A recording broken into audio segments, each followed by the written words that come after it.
Voilà,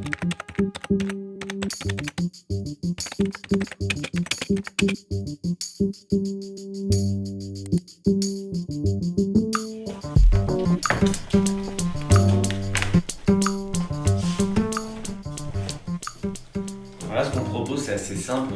Il n'y a pas une offre excessive, mais on met des paniers de légumes, des paniers de fruits, des paniers complets aussi, parce que aller faire son épicerie, aller chez le boulanger, aller chercher une bouteille de vin, mettre un peu de produits diversifiés dans son quotidien, c'est pas facile, pour les personnes âgées surtout. Les autres paniers aussi, le séjour avec ce qu'on a déjà. Ouais. On n'a pas de caisse enregistreuse, donc on n'a pas eu le temps de se monter en association, donc on n'avait pas la possibilité de faire de paiement en ligne. Donc on demande aux personnes de payer en espèces. Ça se passe bien, les gens jouent le jeu. La distribution se fait en 2 heures à peu près. 2 heures, 2 heures et demie. Pour 150 paniers, donc ça part vite. Je crois que sans le confinement, on n'aurait jamais vécu un tel élan de solidarité. On voit des bénévoles de tous âges là, qui prennent leur vélo pour aller livrer les personnes un peu fragilisées, celles qui ont peur d'aller sur le marché. La boîte de service à domicile, service à la personne à côté, qui groupe des commandes pour les seniors isolés par téléphone, puis qui assure la logistique du dernier kilomètre, qui livre à domicile. C'est l'Arbre Vert.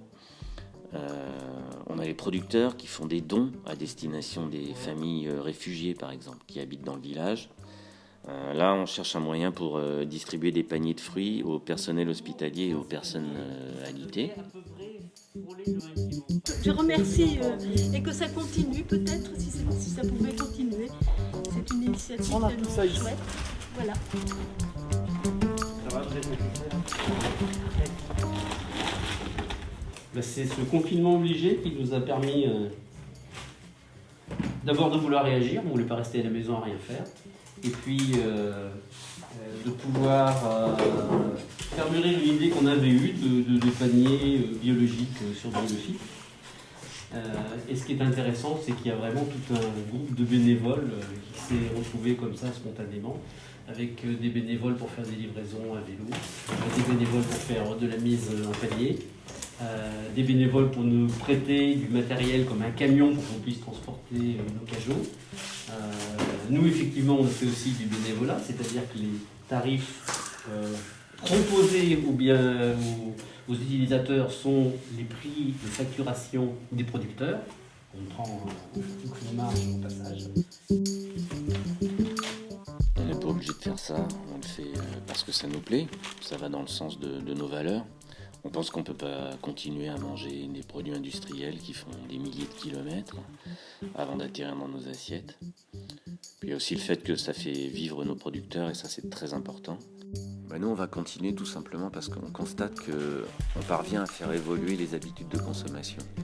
Et c'est comme si les gens avaient pris conscience de la réalité qui est la nôtre.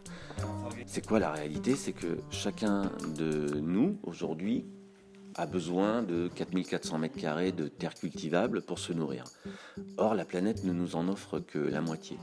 Ça veut dire que si on continue à consommer comme on le fait aujourd'hui, on continue à créer des famines un peu partout dans le monde. Et ça, c'est carrément inacceptable. Alors que quand on regarde bien l'origine des produits, qu'on est un peu sélectif sur la provenance des produits qu'on consomme, c'est assez facile de réduire cette surface monstrueuse de 4400 mètres carrés, de la réduire de moitié. Alors ça ne veut pas dire non plus qu'il faille devenir des intégristes, plus de bananes, plus de tomates en hiver ou quoi que ce soit. C'est juste le simple fait d'être sensibilisé au fait que quand je fais mes courses, je regarde bien l'origine des produits et je privilégie toujours autant que faire se peut le circuit court, et déjà ça a un impact vertueux qui est énorme. Et se dire j'arrête d'affamer le reste de la planète, je sais pas moi, c'est quelque chose qui me parle, pas vous ?